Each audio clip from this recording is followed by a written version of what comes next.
Yo, what's up mga kamaster? Welcome na naman sa bago nating episode dito sa Taas Mga Kalubayan Channel. So, by the way, brother, magpakilala ka sa kanila. Brother, ako nga po pala si Christian. Nakatira dito sa Barangay Rojas Street. Yan. So, kanina ay pinag-uusapan namin yung mga uri ng mga mythical creature. Mythical creatures. Mm. At ano pala, no? Kasi ang alam lang naman, ang alam natin sa mythical creature, yung mga aswang, yung mga kapre, tiyanak, yun yung mga common no? Pero yung pala, sa pag-research natin is napag-alaman natin na marami. Marami po pala. Napaka Tulad ng Bakunawa, Bungisngis. Na-research mo yun, no? Oh, Open mo nga. sorry. Open namin para Actually, iba-iba pala ang tawag sa mga, kuwari, for example, sa aswang is, sa ibang probinsya, tik-tik pala ang tawag doon. Tapos meron pang tiyanak. Tiyanak. Tapos, Ito yung white diba? lady. Yung nagpapanggap ng sanggol. Sanggol siya, papanggap siya ng sanggol. Tapos, rin siya, nangangagat. Nangangagat doon sa banda dito sa leeg para makasipsip ng dugo. Usually, yung mga binibiktiman ng mga, ng mga ganyang klaseng maligno, sila yung mga naliligaw sa gubat. Oo. Tingin nga. Ito, bago lang din nalaman to eh. Ayan, may white lady, tiyanak. Ito, magindara. Iba-iba pala, no? Saka amomongo. So, pala, ang amomongo pala ay isa palang parang bear. Yan. Parang siyang bear, no? Saka. Pero itong amumunggo, hindi naman siya kumakain ng tao. Ang kinakain niya, mga manok, tapos mga malilit na hayop. Tapos mga kambing. Ay, yan yung mga lagi binibiktima ng mga Amumunggo. amomongo. Oo. So, yung mga pala, ibig sabihin, yung kunwari, sa probinsya, yung mga nag-aalaga ng mga baboy, ng mga manok, ay sila yung mga nabibiktima ng mga amomongo. Oo, tama. Tapos meron pang San Telmo. Ayan, yung San Telmo. Yung San Telmo, ano bang mo doon? Ang San Telmo sa akin, kaluluwa yan.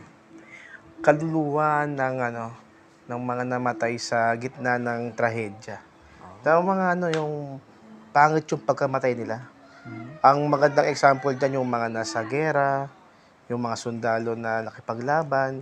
So mostly, sa Pilipinas, ang pinaka dyan, ang urban legend lagi sa mga San Telmo is once na nagpapakita yung mga yan, supposedly, yung lugar na yon may nakatagong ginto. Ganun pala yun. May nakatagong ginto. Tsaka yung San Telmo, di ba? Siya, lumulutang. Actually, ang ginagawa ng San Telmo lang naman nagpapakita, papaikot-ikot. Actually, yan, isa yan sa mga fascinated na, gusto ko siyang makita rin kasi ang San Telmo daw ang pinaka-common na nakikita ng maraming tao. Mapa third eye man ikaw o wala. Oo. Kasi physical sight may nakakita Tapos, bida ko rin. Pero di ko nasasabihin kung saan ko napanood Pero sa TV, panood namin bandaro na sa TV na lumulutong ang San Telmo. Siyempre may kulay ang ang apoy niya. May iba-ibang kulay din. Hindi, kulay siya, orange or red. Orange. Orange Red. at red ang kulay ng San Telmo. Tapos lumulutang, tapos siyempre, hayaan lang daw, pag mayroon daw nakitang gano'n, hayaan lang daw siya. Usually naman iba-iba naman ang kulay ng ang kulay ng apoy. Minsan may kulay green. Meron Kulay green. May kulay blue. Usually sa science ang pinaka mas mainit na apoy ay kulay blue kumpara sa kulay red. Saka laging kinikwento yan ng mother ko, yung San Telmo na yan. Kahit every time na nababanggit niya about sa mga multo-multo, lagi niya kinikwento yung kanyang na-experience sa San Telmo. So hindi daw niya malilimutan na lang daw siya, parang bato. Yung pagkakadescribe niya, batong bilog. Tapos sa paligid nun, apoy. Tapos, naglalaro-laro. Paikot-ikot lang daw siya. Na lumulutang. Lumulutang siya. Tapos minsan din, pwede rin naman din na mawala. Oo. Mm. Tsaka meron pa rito, Boss Bert, meron pa nga bungis-ngis. Bungis-ngis, no? Oh, ito. Akala ko dati ang bungis-ngis ay ano, no? Pangalan ng tawa. Ay, kaya Sobrang pagtatawa. nakabungis-ngis ka na naman. Yung pala, kinuha pala yan sa Mythical creatures dito na sa Pilipinas. na bungis-ngis. Kasi ang pagkakadescribe sa kanya is higante na Isa lang ang mata. tapos pang nakangiti, no? Oo, parati siya nakangiti. Mm-mm. Eh, dito daw siya matatagpuan sa lugar dito sa Pilipinas. May bandang Melos, Orion, sa Bataan. Diyan siya sikat. Yung mythical creatures na bungis-ngis. Mm. Ano ba yan? Ano ba yan? Sa bandang Luzon ba yan? O... Yung Bataan, siya ay banda siya. Kasi parang magkakaparehas lang pero naiiba yan sa ano sa tawag. Sa mga probinsya ko pare. Yung aswang sa Tagalog is iba lang tawag doon sa Visayas, Oo. which is tik-tik naman din, 'di ba? Tapos Tapos meron pa yung Tiyanak, yan. sa Shokoy. Shokoy, yan. Oh. Nabanggit na pala natin yung Tiyanak. Mm. Yan, Shokoy. Ako mas maniniwala pa ako may Shokoy kaysa may Serena. Serena, niwala rin ako sa ganun. Ha? Mm. Kasi, Boss Bert, nag-research din ako na. Noong nakarang taon, sabi ko, Serena, totoo ba to? Talagang inano ko siya. Research ko, may mga video na lumabas sa ibang bansa, sa ibang lugar. May video, ibig sabihin, totoo. Maraming mga nakaka-capture ng camera eh. Saka hindi mo lang naitatanong, may mga documentary na base dyan sa sa mga nadi-discover sa ilalim ng tubig. Oo. At sa Amerika, meron silang immersive submarine na nilubog. So, ang pag-aaral nila doon is mapag-aralan yung mga bagong species sa ilalim ng tubig. Ito, nakuha na videoan to kasi may documentary to. So, habang sila umaandar, lumalalim, nag-iba yung temperatura ng paligid. Doon na sila nakakakita ng mga iba-ibang uri ng mga species hanggang sa may kumakatok. Kumakatok sa... Sa submarine nila. May tok-tok-tok kumakatok. So yung katok na yon is mahalin tulad sa rhythm ng tao.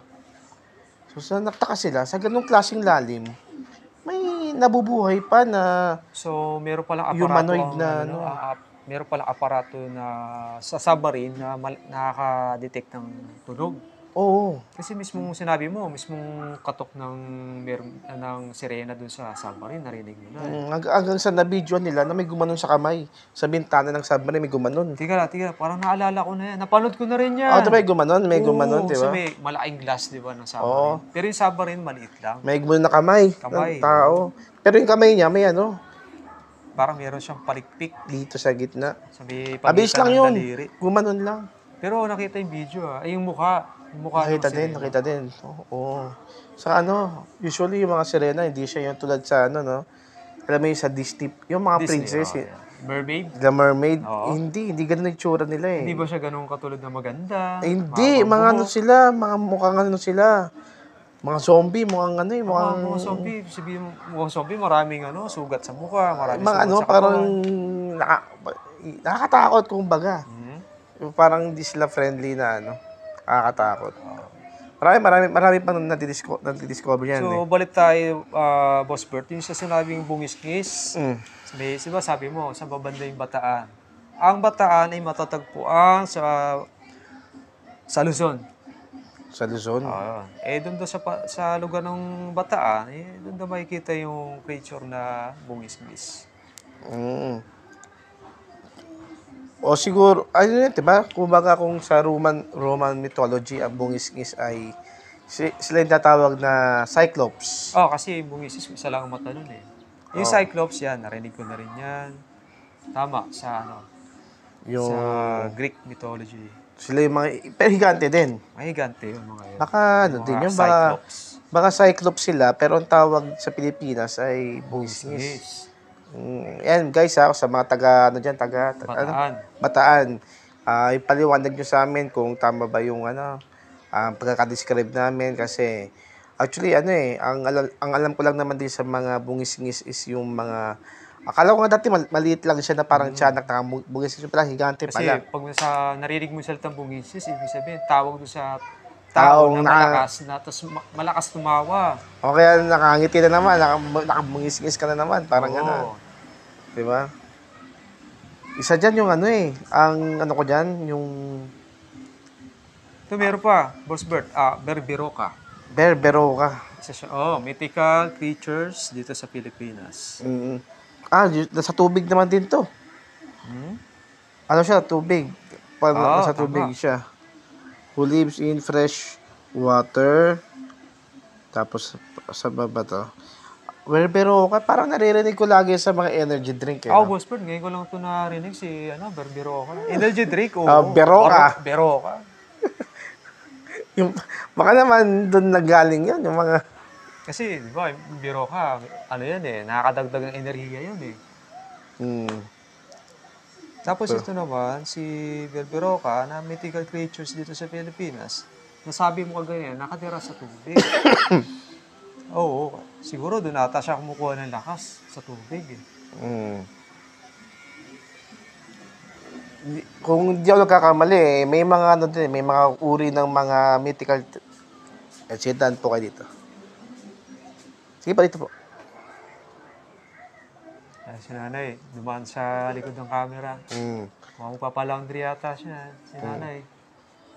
Yung tawag na, yung kumakain ng buwan? Kumakain ng buwan? Oo. Meron ba nun? Yung dragon na kumakain ng buwan sa mythical creature ng Pilipinas. Bakunawa. Yung Bakunawa. Bakunawa. Ayon naman sa na-research natin, ang Bakunawa naman, isa siyang serpent daw. Yun nga, dragon. Serpent katulad din sa Pilipinas, ang sabi na siya daw ang nagiging dahilan ng eclipse. O yan. So, kinakain niya yung buwan. Ayun, kaya pala nasabi mo na kumakain ng buwan. Kasi dahil sa salitang eclipse. Ayun.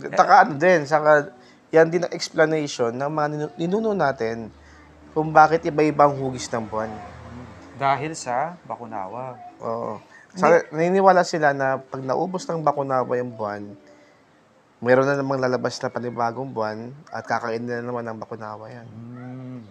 So, may mga may full moon, may half moon. Pero dating lang yan, kasabihan. Kasi ang mga ninuno natin is pag hindi naiintindihan, yan yung pinaka-perfect explanation. Tama. Bakunawa. Tsaka, ang isa pa daw na kayang gawin ng Bakunawa, yung kaya niyang magkaroon ng lindol, pag-ulan, at saka malakas sa hangin. Yun daw isa sa mga kapangyarihan ng Bakunawa. Bagyo. Parang ganun. Parang ganun. Actually, lagi kong naririnig ang Bakunawa sa mga sa mga folklore ng Pilipino. Lagi nababanggit yun at ang pagkakaportray sa kanya, kung hindi siya pating is serpent na malaking dragon. Parang dragon daw eh. Na umano sa tubig, lumalabas. Sinakain niyang buwan. Ang laki nun, kung tutusin. Pero yun ay kasabihan, tsaka yun ang pagkaaral dati ng mga sinaunang mga Pilipino sa pagdidescribe sa mythical creatures dito sa Pilipinas. Ang tawag ay Bakunawa. Saka mayroon pa nga din dyan, nabanggit dyan yung ang isa sa pinapaniwalaan ko, yung isang uri ng kaluluwa natin, tinatawag na White Lady. White Lady. Alam mo, Boss Bert, ang White Lady, simula nung bata kami, tampulan ng kwentuhan namin yan. Natakbuhan kayo? Alam mo, paggabi, yun ang kinakatakutan namin. Kinakatakutan namin panahon. Kasi, isa sa mga namin, may nagkwento sa amin, mas matanda sa amin, na sabi, ang White Lady, papakita yan tuwing gabi. Kaya, doon sa lugar namin, may eskinita. Tapos, paggabi, sarado ang mga ilaw. Talagang hindi ka makapalabas ng gabi ng mag-isa. Tapos kapag naman, mga abandonadong bahay, may White Lady dyan. May White Lady din daw doon. Lalo pag may mga bintana ron. Sa mga abandonado Saka bahay, ang tas madilim, gabi. Naku. ang naalala ko diyan yung mga ano no, yung mga kuwari, mga bata pa kayo tapos kumpulan kayo. Oo. Tapos dadaan kayo sa parang bahay o basta madilim na lugar. Oo. May sisigaw, may wait lady! Tapos tatakbo yung isa. Tama, Tapos lahat tama. magkatakbo. Takbuhan lahat yan. Ang kawawa doon yung ano, mga Mabagal tumakbo. tapos naiwan yung tsinelas. Oo. Oo, nangyayari sa amin yun. May isa sa mga kasama na, naiwan chinila. Tapos umiiyak na, balikan natin. Pamura pa nga isa, puta, sintayin niyo ako sa mga yung chinelas ko. Sabihin pa na isa, mga asar pa. Puta, may dyan yung white lady, bumaba na oh.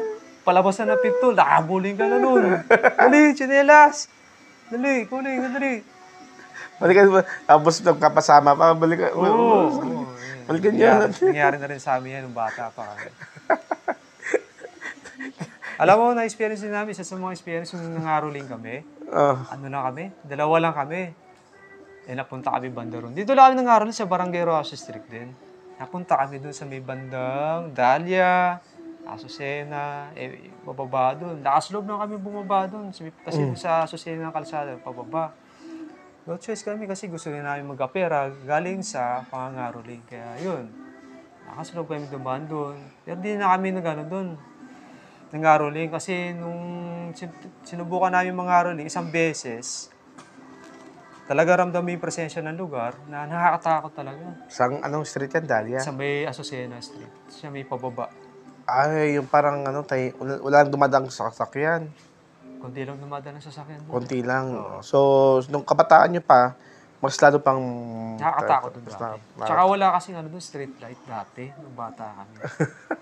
Pero tinayin namin kasi experience. Kaya ma-experience yung gano'ng ano. So, doon din. So, may kwentuhan din na may white lady daw. Meron daw.